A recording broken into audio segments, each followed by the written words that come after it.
Hi there, Chris from Stone Age Gamer here, and welcome back to the gratuitous Rainbow Spectrum. The Nintendo Switch 2 has been unveiled at last, and the reaction to it has been, well, it's been pretty interesting. Let's talk about that. Video game fandom sure can be strange sometimes. Immediately following the announcement of the Switch 2, there was a cavalcade of just the most absurd takes out there. The Switch 2 is boring, it's safe, I want Nintendo to come out and wow us with something we've never seen before. How could they have gotten this so wrong? What happened to weird Nintendo? And I couldn't help but look around and say, nothing. Nintendo is still weird and experimental as ever. No, the Switch 2's form factor isn't some radical new reinvention of the way we play video games, but in what universe does that signify an end to creativity? Do you remember this?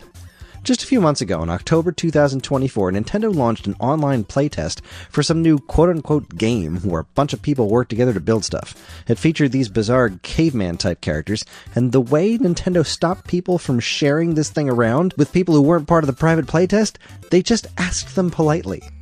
Or how about this? While everyone was losing their minds begging Nintendo for some sort of update on the Nintendo Switch successor, Nintendo randomly dropped a trailer for an alarm clock. And not just an alarm clock, a $99 alarm clock that watches you sleep and wakes you up with the sounds of Nintendo games.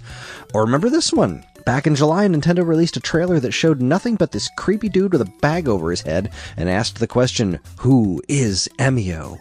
Everyone thought Nintendo was launching some spooky new IP, but instead, Emio was the villain in a new installment in the Famicom Detective Club Text Adventure series.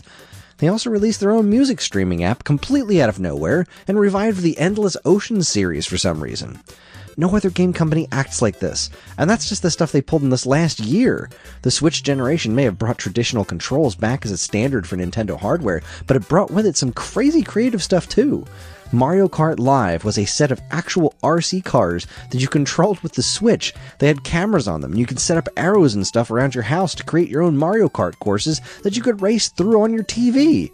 1-2 Switch was a stupid minigame collection that had players competing in stuff like milking cows, and its sequel was hosted by some random dude in a horse mask named MC Horus.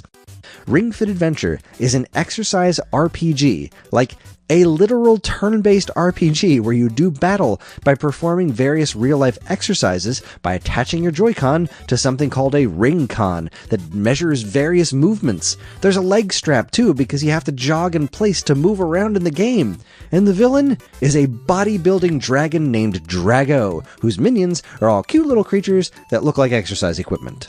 When everyone was stuck in their houses during COVID, Nintendo distributed a free game called Jump Rope Challenge. You hold a Joy-Con and pretend to jump rope, and there are rabbits who dress up as Nintendo characters.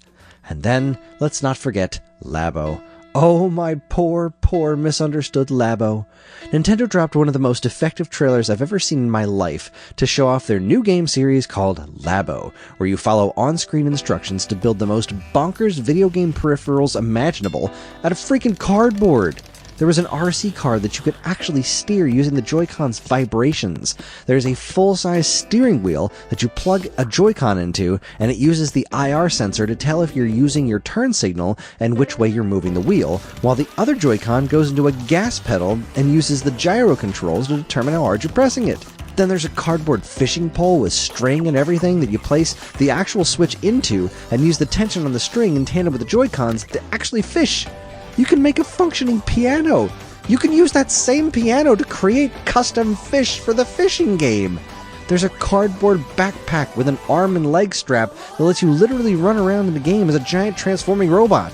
And then nobody bought it because it was too weird. And well, you know what? I bought it. And I built every one of those darn things with my kids. And it was one of the most memorable video game related experiences I've ever had in my life. If you have young kids and you didn't buy Labo, I'm telling you, you missed out. All these things happened in very recent history, and people think Nintendo isn't weird anymore because the Switch 2 doesn't have some insane new form factor? The fact of the matter is, as of right now, we know almost nothing about the Switch 2. We know what it's called, we know what it's shaped like, we know it'll be backwards compatible, and that there's a new Mario Kart game on the way, and that is it. Literally everything else, even the super obvious stuff, is still technically just speculation. We don't know how powerful the system is. We don't know how backwards compatibility is going to work. We don't know how much the games are going to cost. Nothing. But most importantly, we don't know what this system can do.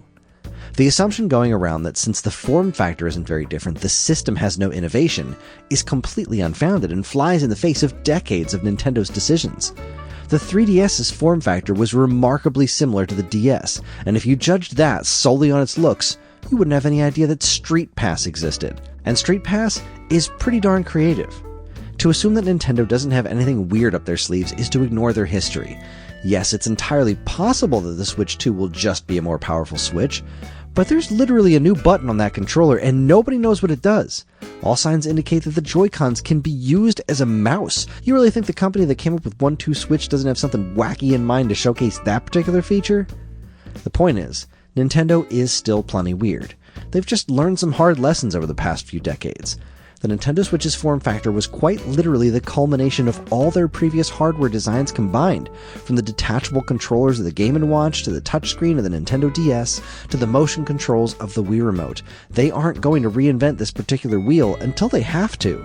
In the meantime, let's try to keep our heads and wait and see what Nintendo has to say about things in April, because until they tell us the Switch 2 doesn't double as a toaster or include a voice-activated kickstand, we don't know anything for sure. Well, there you have it, folks. The Nintendo Switch 2, we're just going to have to wait and see.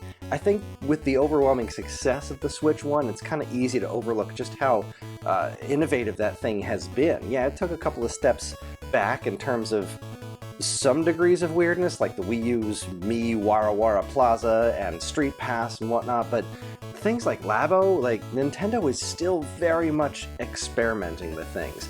And I think there's an awful lot we don't know about the Switch 2 yet. They're definitely playing something close to the vest, at least in my humble opinion. So we'll have to see what happens in that Nintendo Direct in April. And until then, let's just be patient and see what happens and have fun speculating.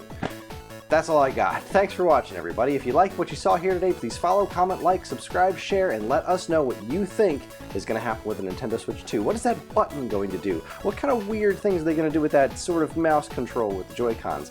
I can't wait to find out. I love hearing what everybody has to say. Thanks again on behalf of all of us here at Stone Age Gamer.